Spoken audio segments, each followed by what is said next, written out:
Hello, welcome back to another Sunday School Teacher Workshop.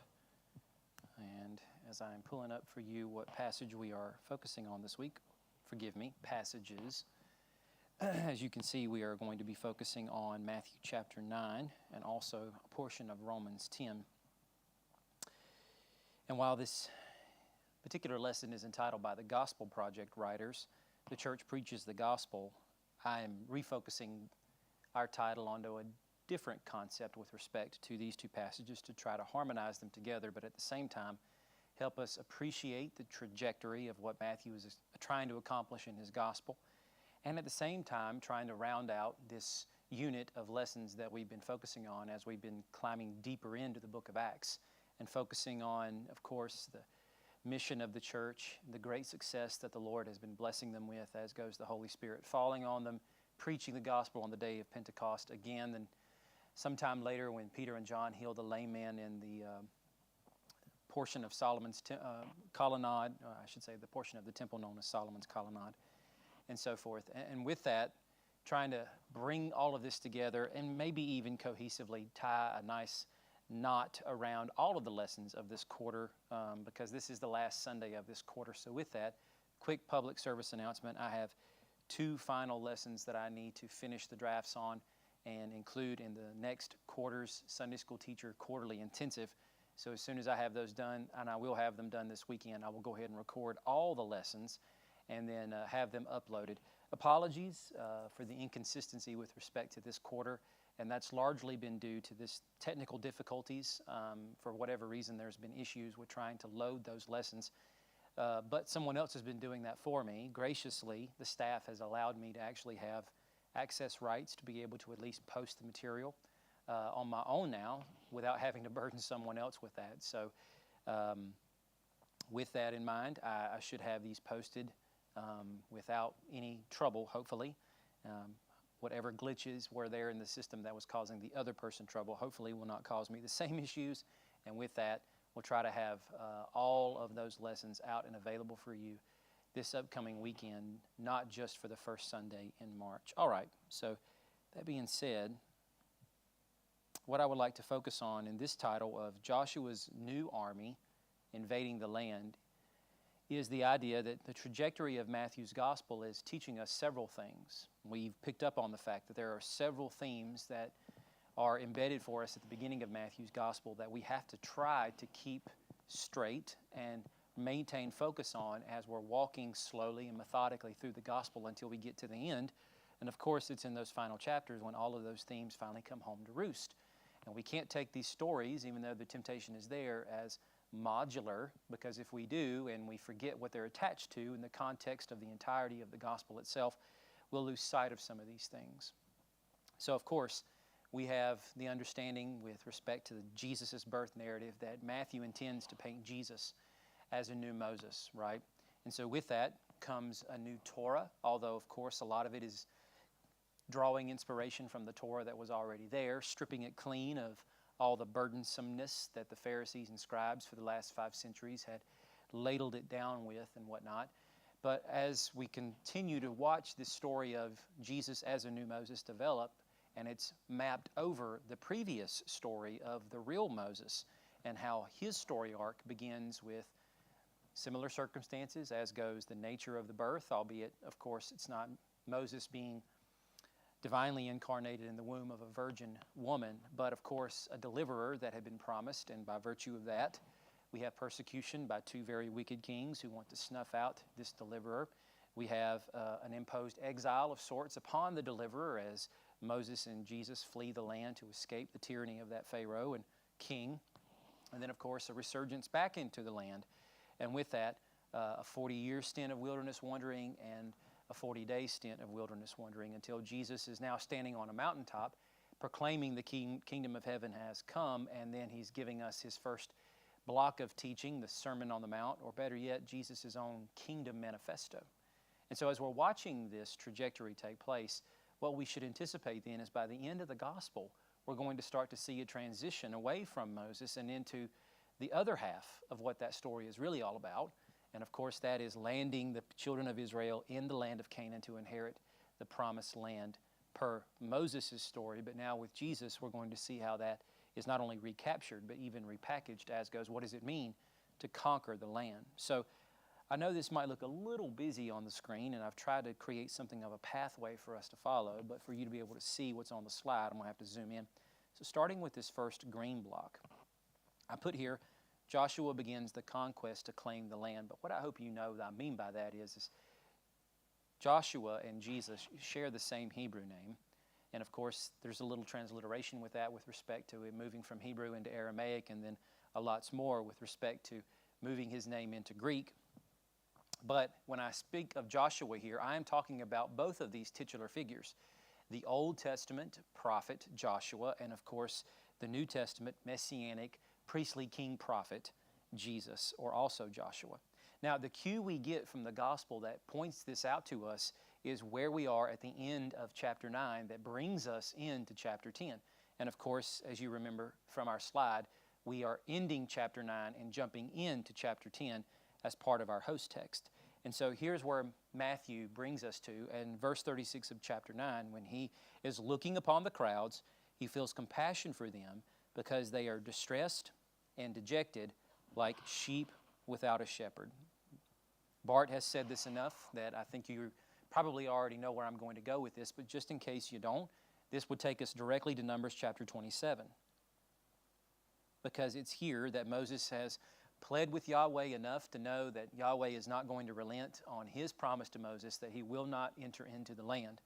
And so with this, Moses now also moved with compassion, understanding that if he is taken out of the way and no one succeeds him, there's a good chance these people are going to be scattered, divided, and leaderless in an attempt to try to conquer the land. It was the fear of the Canaanite tenants in the land that led that previous generation to wholesale reject the Exodus, and the reason why this generation was raised up in their place to succeed them. And so Moses clearly doesn't want them to repeat that folly again, because people will be vying for the leadership position. Who's going to be the commanding general? There will certainly be those who would think Joshua is the natural fit. After all, Joshua has led them in the wilderness against Amalek. He is one of the two from the previous generation Yahweh selected to inherit the land. But you can hear those who would also say that Joshua was too old, even though his body has not diminished in strength or vigor, nor has Caleb's, without God making it crystal clear to everyone who exactly was going to take over for Moses, as it was intended for Moses to take the people into the land. And so God had already etched that into the plan, that a priestly, king-like figure such as Moses, serving as a prophet over the people, would be the one spearheading this movement. So he replaces him with Joshua. And of course, this begins the conquest. So here in the first gray block, what we have is a new Joshua, literally by that very name. So when we get into the latter portion of our host text, chapter 10, verse 12, what we're already kind of sniffing out here is that Matthew is starting to drop the seed for us here, that what he intends to show us by the end of the gospel movement itself is that Jesus is going to die as the old Moses figure, but reemerge, resurrected as a new Joshua figure. And here we have in verse 12 of chapter 10, summoning the 12 disciples. Now, when we read this story, there are a lot of things that might be going on in our minds. Hopefully, one of those things that's jumping off the page to us is the idea that Jesus is choosing 12 because of the symbolic nature of that number, and the fact that he's wanting to point out to, of course, the larger community of disciples and all the disciples that will come to follow Jesus, what this means with respect to the anticipation of the prophets of the Old Testament. This is a renewal movement for Israel.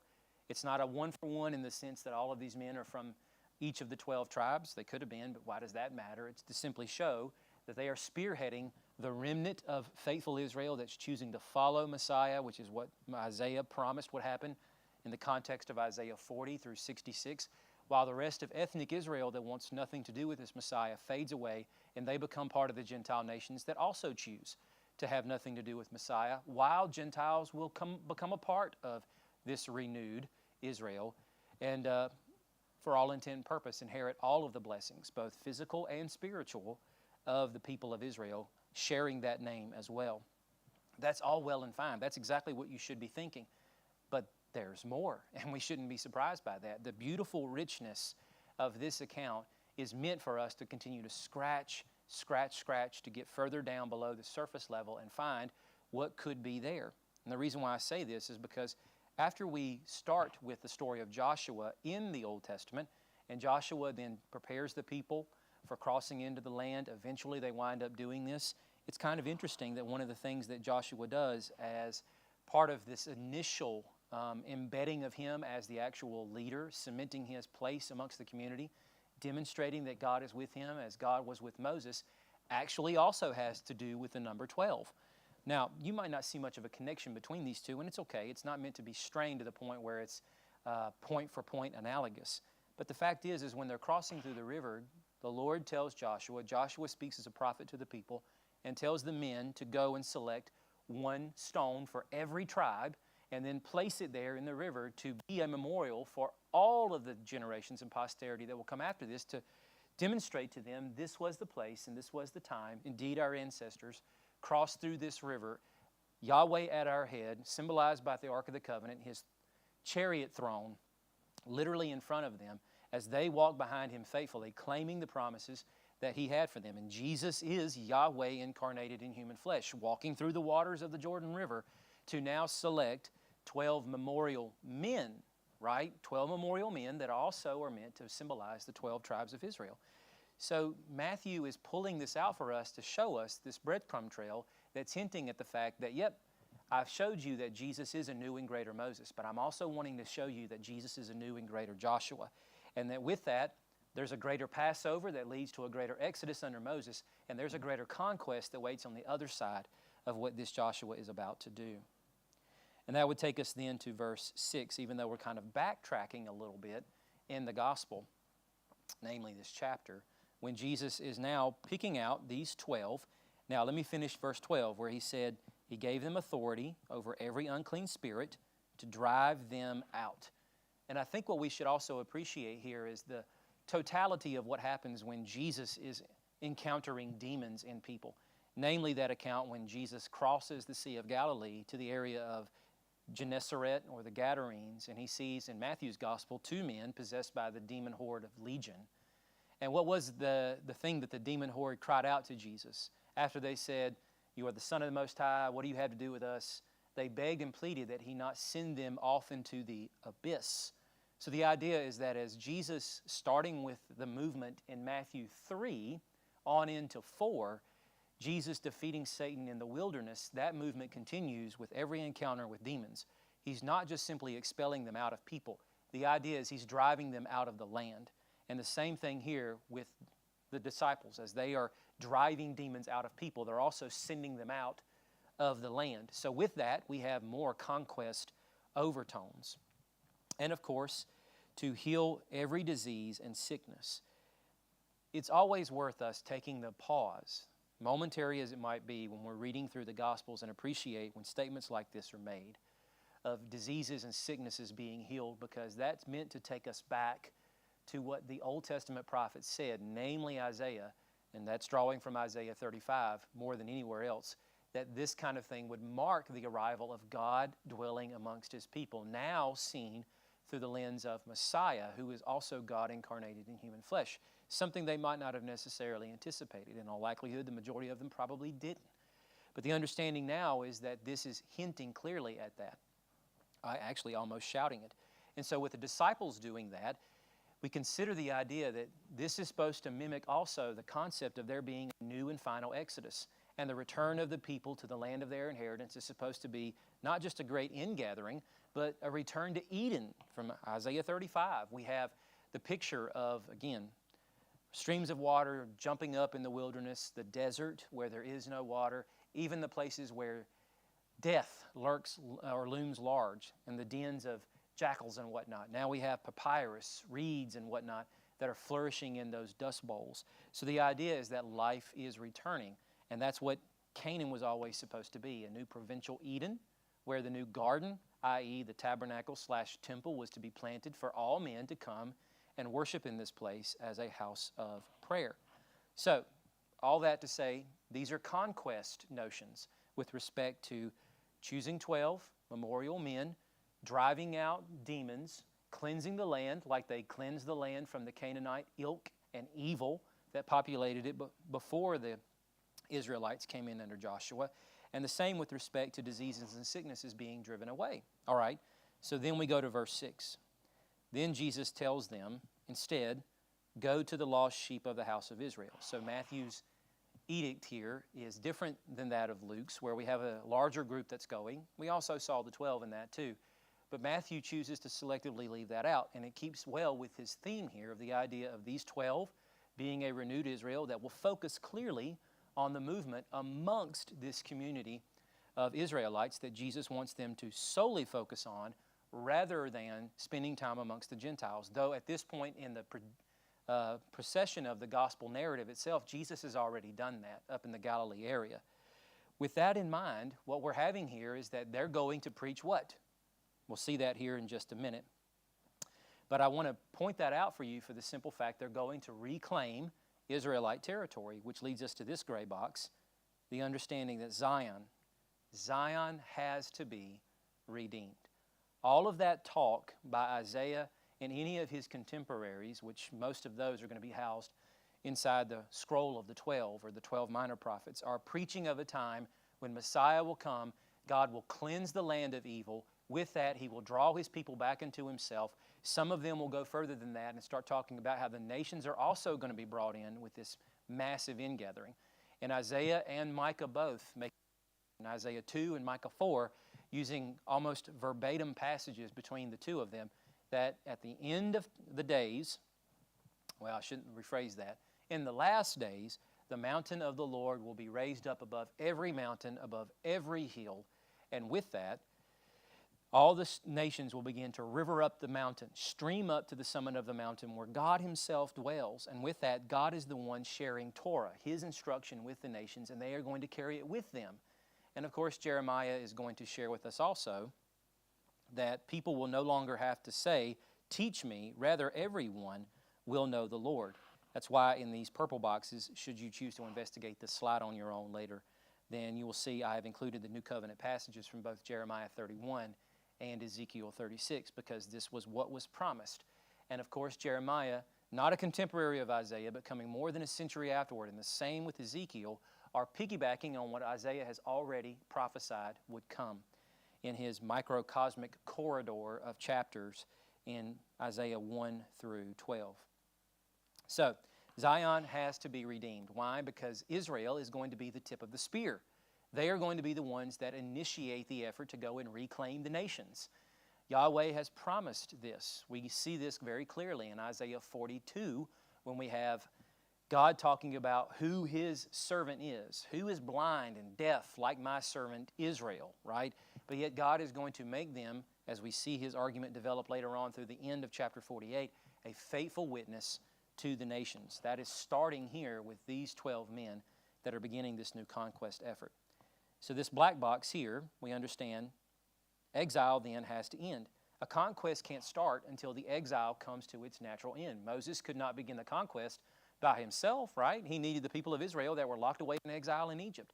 He has to go and take them out of there, and by virtue of this, maybe in some way, as there are some scholars who actually suggest this, there is an understanding that the 10 plagues that actually occurred in Egypt to deliver Egypt or Israel out of Egypt in some way is meant to be drawn into focus, albeit the background, while Jesus is performing miracles, and Matthew selects a grand total of 10 that he wants to focus on in the context of Matthew 8 until we get into chapter 10. So Matthew 8 through 9 has showcased now a total of 10 miracles, and with that, of course, he's broken it up, and he's interjected moments where we see the crowd's live reactions and whether or not they want to follow Jesus, whereas others are decrying this man as a usurper and a false teacher. He's to be avoided at all costs.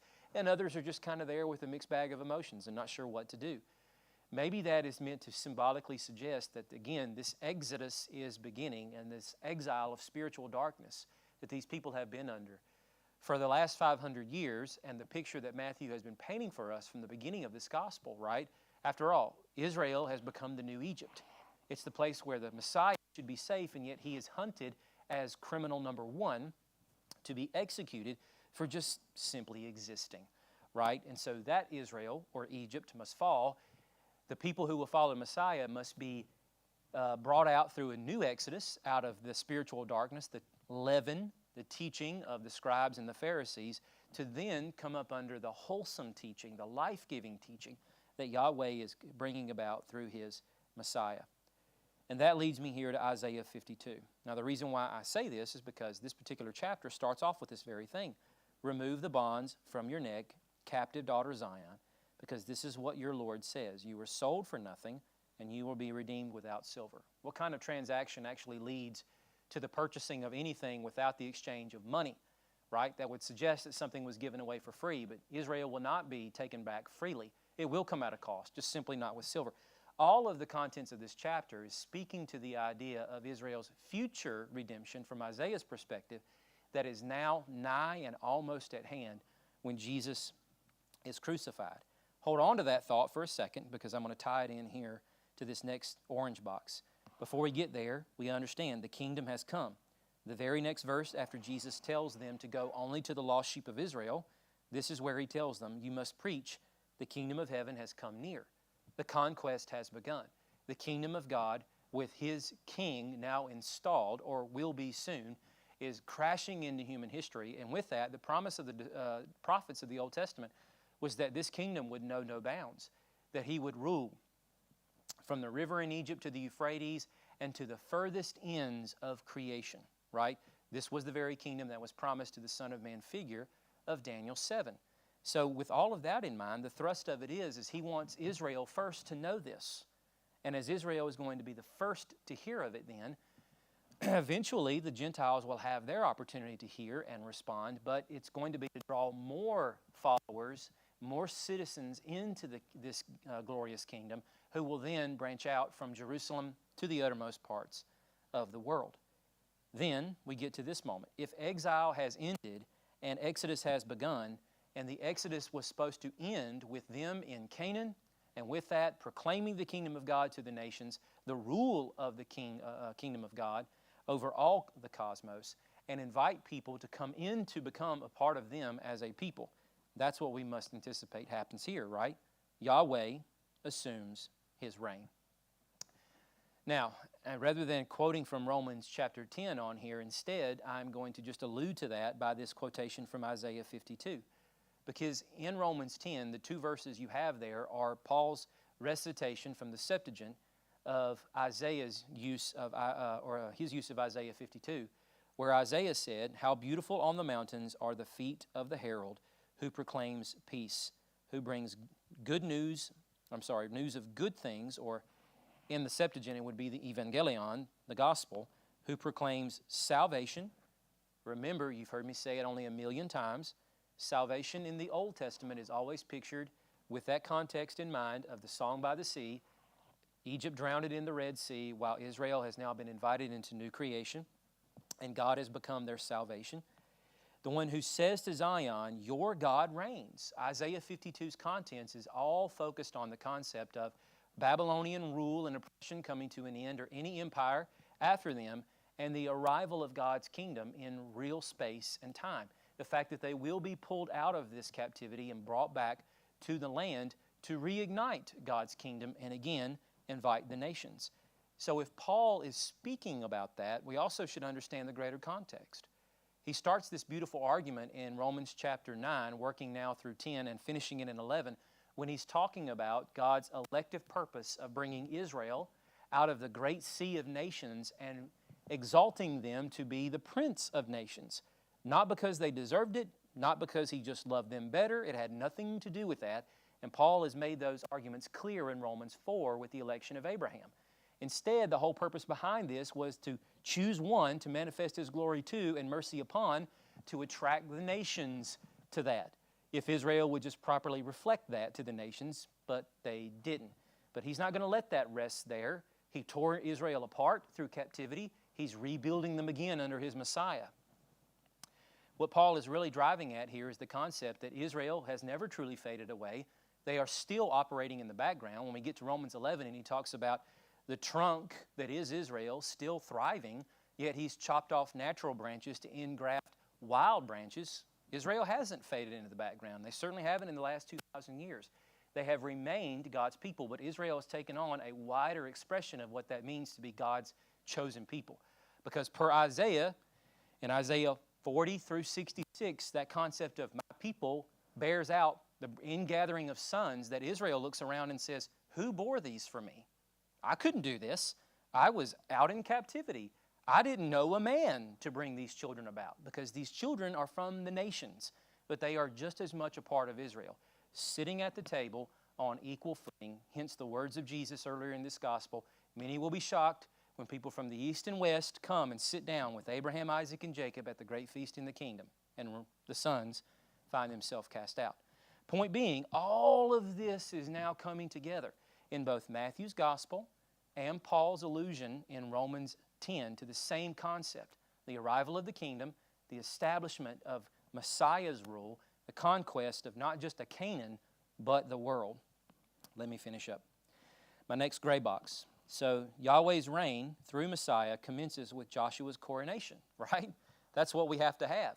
I don't have it for you on the screen here, but I would just allude to Zechariah chapter 6, the vision of Zechariah having the high priest come into his presence, taking a crown made of gold and silver, and laying this on his head, and God saying that He will appoint Joshua as a sign to the people, who will reign in his house as a king. This is one of the clearest allusions to Messiah in the Old Testament and what He will do when He comes on the scene. This is what we can expect when we actually read the story of Jesus. And lo and behold, Matthew doesn't hold out on us. We get to chapter 27, and what do we see? But Jesus is coronated as king, sadly with a crown of thorns rather than one of gold and precious jewels. But He indeed is installed as Israel's king as the kingdom has arrived. But joke's on them, right, for those who thought they had the last laugh, because as Jesus erupts victoriously out of the grave, He is then vindicated by God, exalted to His right hand as David's descendant, who rules from David's throne at God's right hand over not just a conquered Canaan, but now the cosmos, because this is what Jesus says. And Matthew's rendition of the Great Commission statement is unique to his own agenda. When he shares for us, I wouldn't say this is necessarily the thing that Jesus is saying when He's ascending under the clouds, because Matthew doesn't give us that a hint in the gospel. It's just the final thing that ends it when Jesus is sharing that time, that 40-day stint with His disciples, when He says, all authority has been given to me in heaven and on earth. It's mine. I rule. Now, with that authority that you share in, go and continue this conquest. And that makes perfect sense with the type and pattern, does it not? Joshua didn't finish the conquest completely. He did most of the work, the important work, enough to be able to disband the army and even send the eastern tribes back across the Jordan and say, yep, there's still work to be done, but they should be able to handle it. And of course, there was some success in that, a lot of failure, but that's what we would expect with the type and shadow to play out in this. Jesus goes to be with the Father, take His rightful place on the throne of David, ruling cosmically, while at the same time He leaves the rest of the job to be done by these disciples that represent Israel, who will go forth and continue the conquest to claim the nations. And of course, many of these apostles will die before the gospel is even preached through the entirety of the Roman world. But it succeeds, as Paul makes it clear in several places within his writings in the New Testament, talking to the Colossians and others, where he speaks about how this gospel has gone out into all the world. That does not mean that it crossed the great ocean and made it over here to whoever's living on these shores. It just simply means, from the biblical purview, what was the known world, it is literally being conquered for Christ by that particular moment before one of the last of those apostles was put to death. So, that brings me to my resting place. Yahweh's kingdom is established. Any questions here within the room on what we talked about? Well, if not, thank you so much for your time.